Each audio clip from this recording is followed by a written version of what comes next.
Assalamualaikum warahmatullahi wabarakatuh. Kami dari kelompok 5 akan mempresentasikan mengenai proyek kami, proyek irigasi Dusun Ngandong. Sebelumnya, perkenalkan, nama saya Yesi Marita Miraningsih dengan NPI 1411914. Dan saya, Diana Vita Rahayu, NBI 141190133.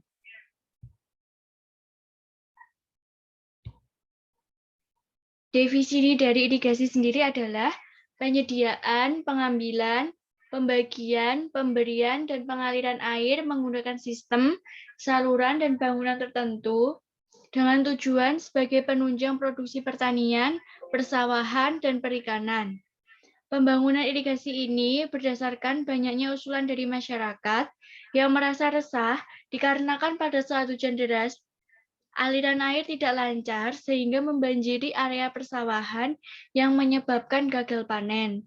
Selain itu, pada saat kondisi kemarau, kesulitan untuk mengairi sawah. Proyek ini memiliki estimasi pengerjaan tanggal 10 April 2021 sampai 21 Mei 2021. Adapun tujuan proyek yaitu yang pertama, pengairan sawah, yang kedua, mengatur suhu, yang ketiga, menambah persediaan air di area pertanian, dan yang keempat, untuk memudahkan jalannya air masuk ke area pertanian. Alamat proyek irigasi ini terletak pada Dusun Ngandong, Desa Nanggungan, Kecamatan Kayon Kidul, Kabupaten Kediri. Untuk dimensi proyeknya, panjang irigasi yaitu 487 meter dan lebar bawahnya 50 cm, lebar atas 70 cm dengan kedalaman 70 cm. Dapat dilihat desain irigasinya seperti ini.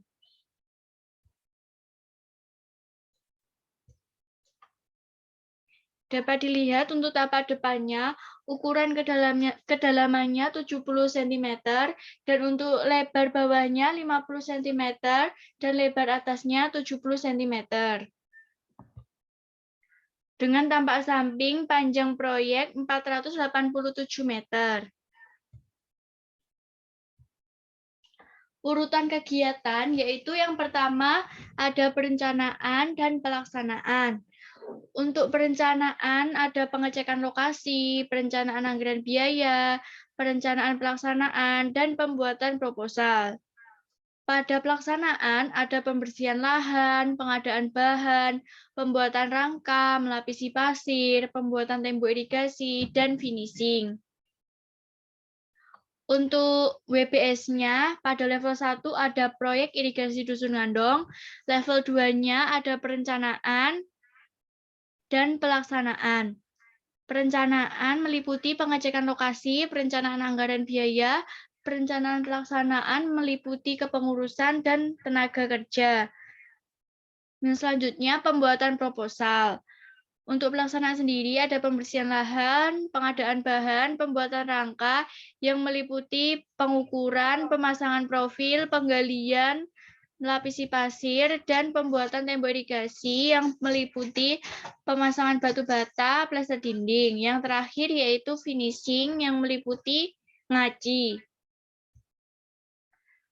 Untuk OPS-nya sendiri, sebagai penanggung jawab yaitu Bapak Katmiran yang bertanggung jawab atas pelaksanaan proyek irigasi.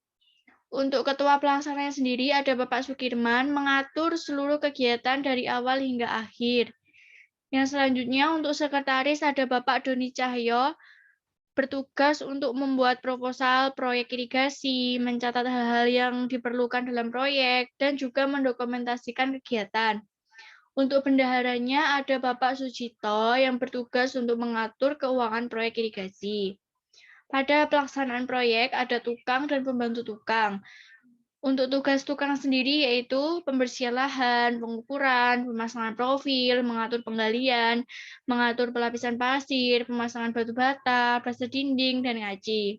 Pembantu tukang bertugas untuk membantu tukang dalam pembersihan lahan, membantu pengukuran, pemasangan profil, penggalian, melapisi pasir, membantu pemasangan batu bata, membantu plasa dinding, dan juga membantu pada saat proses ngaji. Yang selanjutnya, dalam proyek ini memerlukan 5 tukang dan 17 pembantu tukang. Alat dan bahan yang digunakan, yaitu untuk alatnya sendiri ada catok, benang, timba, meteran, cangkul, sabit, lempak, sekrop, linggis, kapak, arko, gergaji, paku, trowel, dan kusutan. Untuk bahannya sendiri ada pasir uruk, pasir pasang, bata merah, semen PC, patok kayu reng usuk, paku, dan kawat blendrat.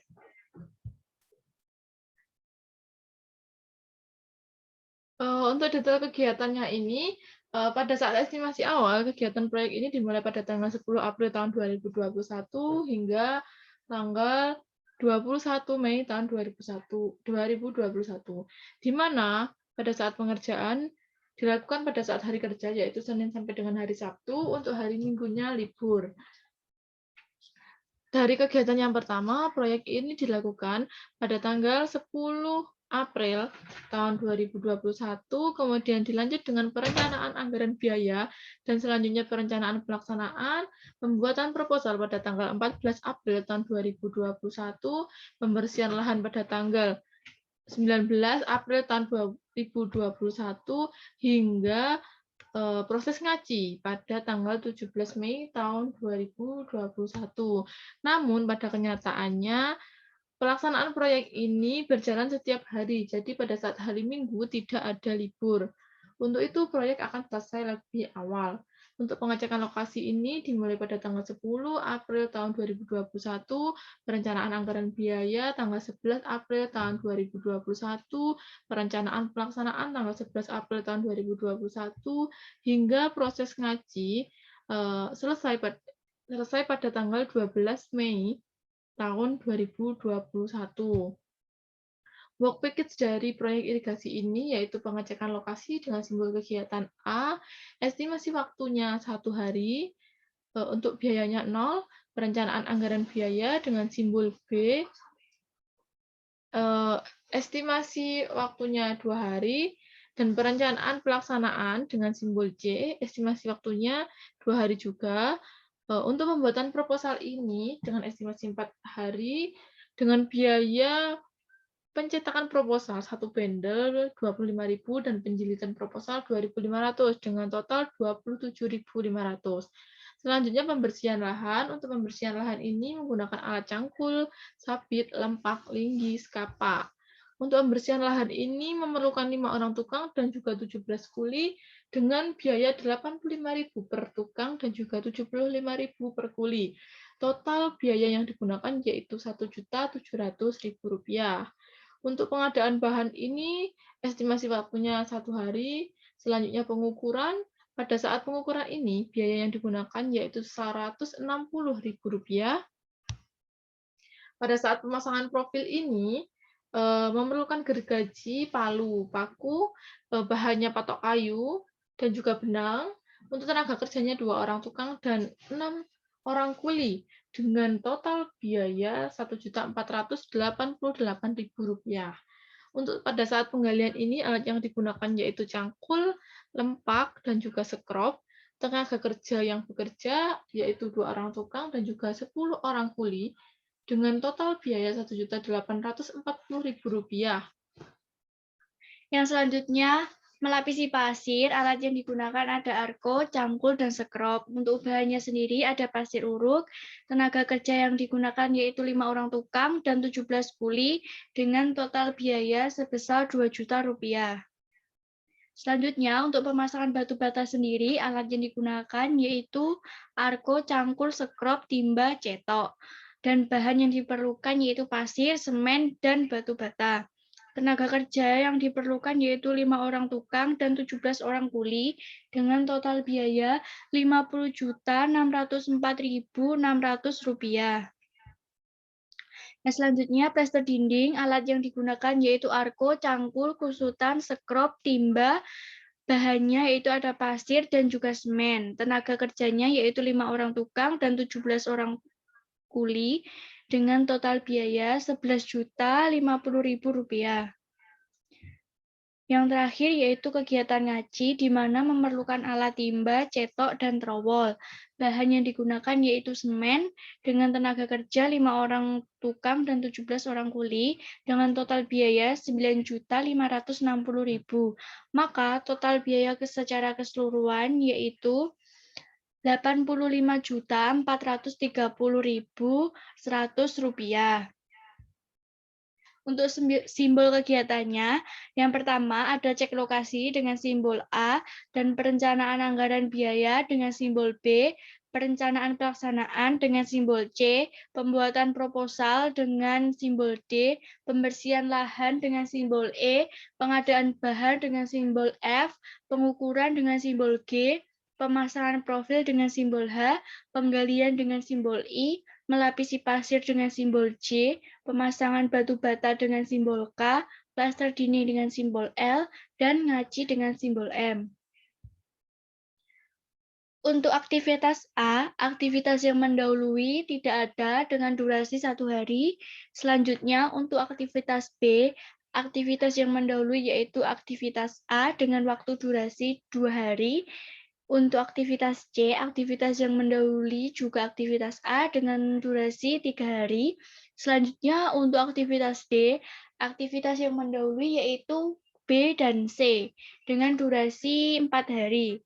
Selanjutnya, untuk aktivitas E sendiri, aktivitas yang mendahului ada D dengan durasi 1 hari, dan aktivitas F, aktivitas yang mendahulinya yaitu aktivitas D dengan durasi 1 hari. Untuk aktivitas G, aktivitas yang mendahulinya yaitu aktivitas E dengan durasi 1 hari. Untuk aktivitas H, aktivitas yang mendahului yaitu aktivitas F dengan durasi waktu yang diperlukan yaitu 2 hari. Untuk aktivitas I, aktivitas yang mendahului yaitu G dan H dengan durasi selama 2 hari. Selanjutnya ada aktivitas J, aktivitas yang mendahulinya adalah I dengan durasinya 1 hari. Untuk aktivitas K, aktivitas yang mendahulinya adalah J, durasinya memerlukan 10 hari. Untuk L, aktivitas yang mendahulinya ada K dengan durasi 5 hari. Yang terakhir yaitu aktivitas M, aktivitas yang mendahulinya yaitu L dengan durasi 5 hari.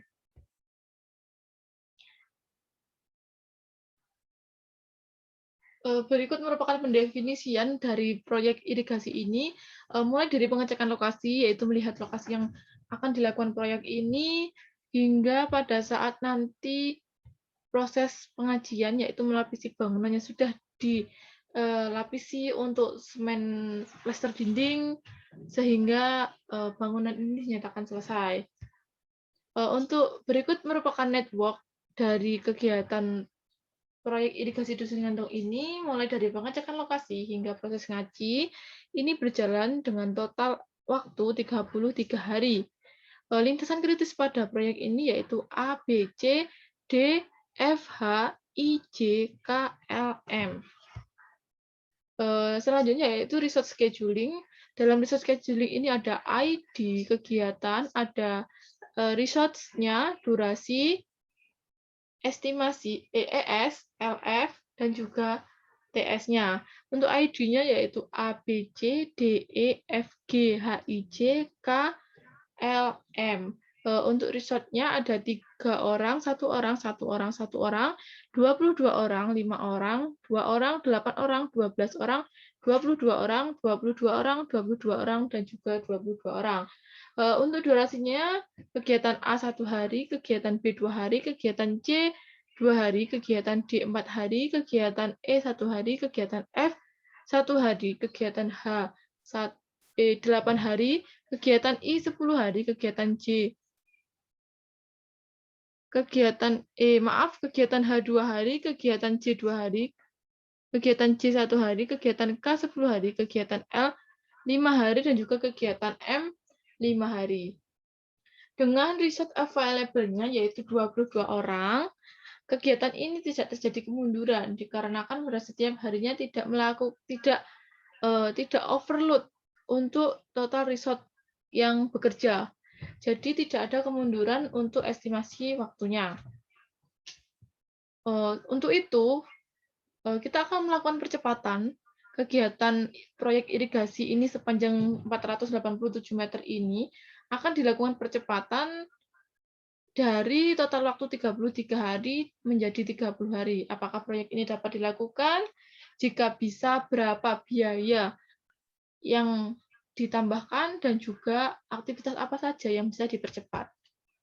Untuk itu kita harus menghitungnya dengan metode CPM-PERT, yaitu kita harus mengetahui waktu optimis, waktu paling mungkin, dan juga waktu pesimis. Dari ketiga waktu ini, kemudian kita menghitung dari waktu yang diharapkan dengan rumus A sendiri yaitu waktu optimis, ditambahkan dengan 4M, 4 kali waktu paling mungkin atau durasi, ditambahkan dengan B, yaitu waktu pesimis, dibagi 6.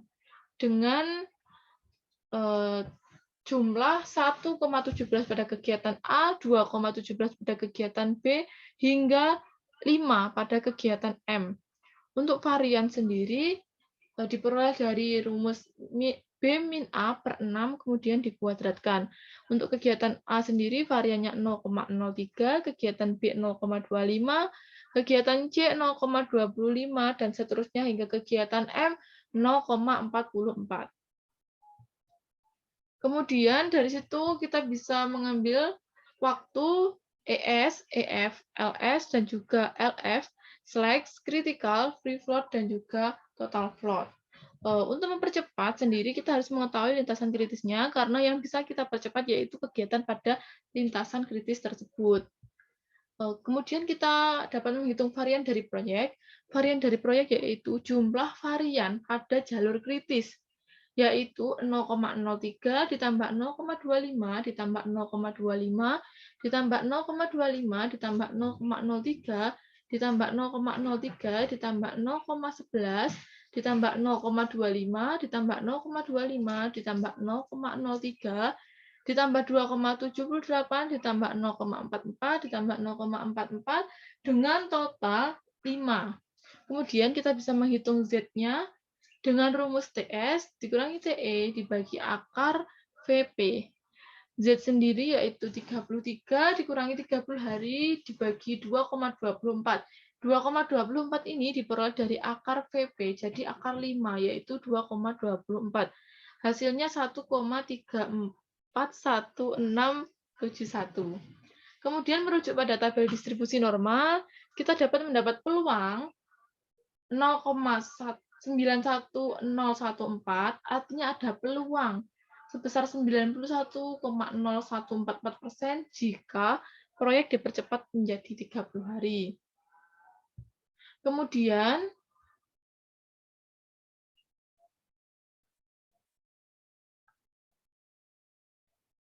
kita melakukan project crashing.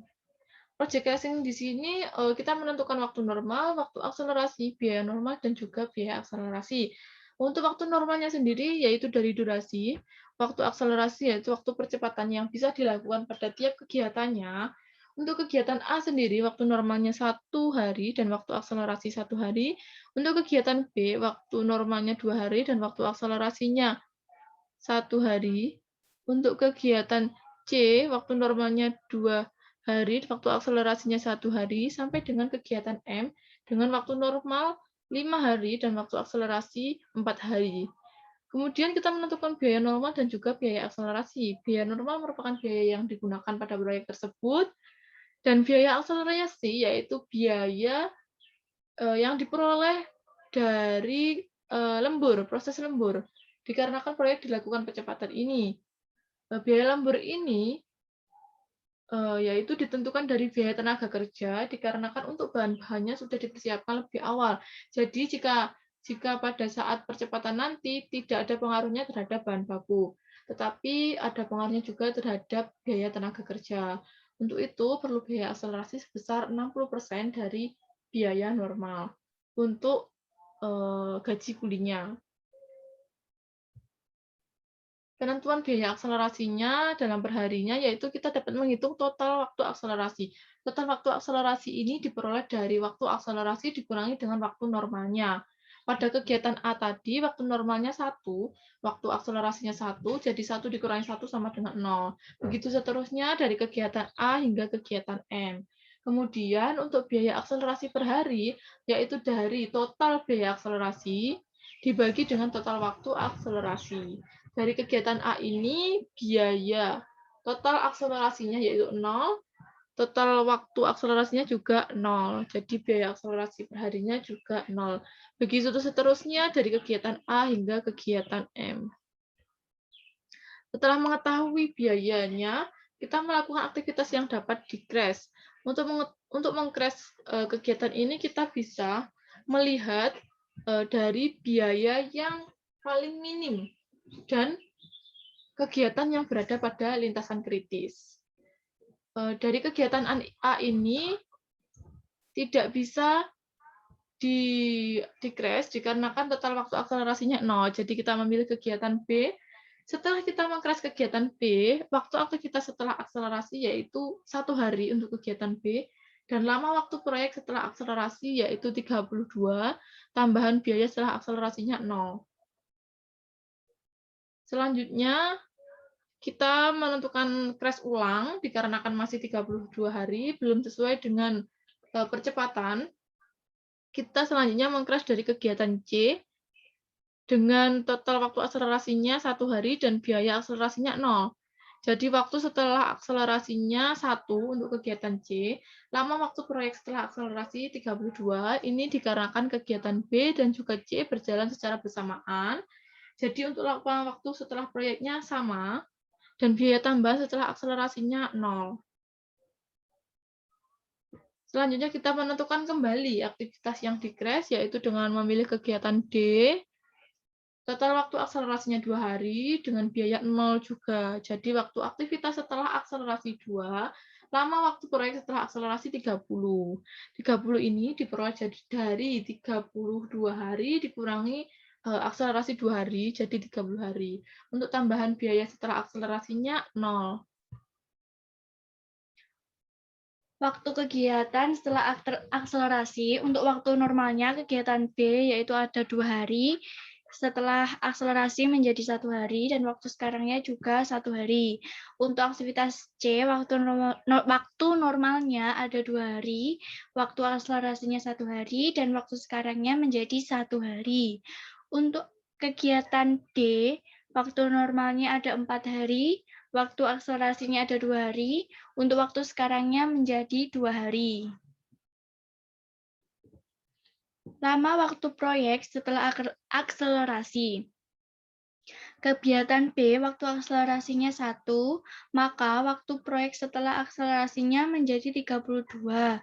Dan untuk kegiatan C, waktu akselerasinya 1, waktu proyek setelah akselerasinya menjadi 32 juga. Untuk kegiatan D, waktu akselerasinya menjadi 2, untuk waktu proyek setelah akselerasinya menjadi 30 hari. Biaya tambahan setelah crash. Tidak ada biaya tambahan. Jadi biaya sebelum crash Rp85.430.100, sama seperti setelah crash juga, tetap Rp85.430.100. Networking setelah crash yaitu aktivitas A, pengecekan lokasi sampai aktivitas M, ngaci, memerlukan waktu 30 hari dengan lintasan kritis yaitu A, B, C, D, F, H, I, J, K, L, M. Selanjutnya yaitu ada research scheduling setelah crash. Research scheduling setelah crash ini tidak ada kemunduran, dikarenakan total resource-nya pada saat bekerja sudah sesuai dengan resource available-nya, yaitu 22 orang, dan pada setiap harinya tidak ada resource yang over, sehingga tidak ada untuk tambahan hari karena proses kemunduran.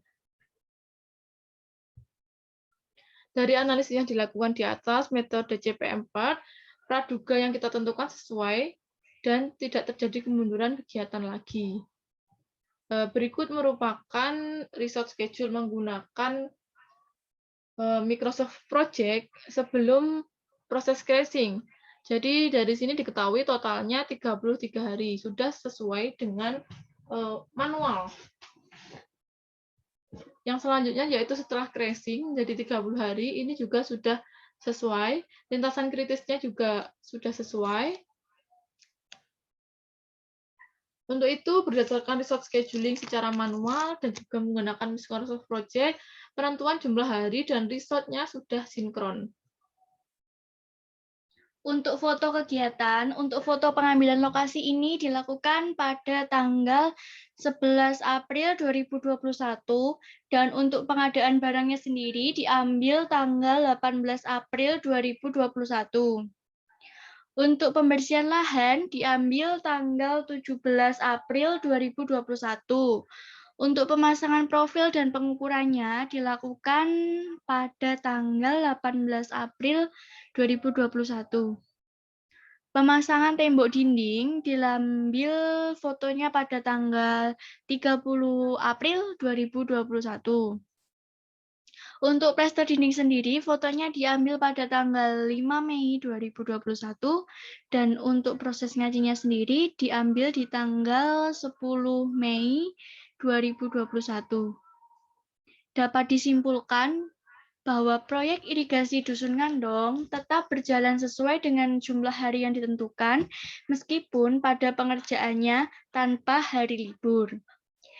Dari analisis yang dilakukan menggunakan metode CP4, praduga yang kita tentukan, proyek irigasi Dusun Ngandong dapat dipercepat menjadi 30 hari dengan akselerasi crash pada kegiatan B, C, dan juga D.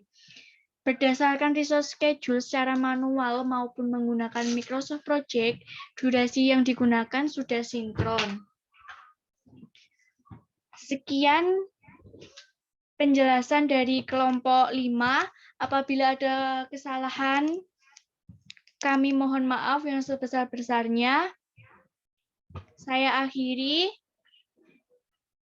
Wassalamualaikum warahmatullahi wabarakatuh.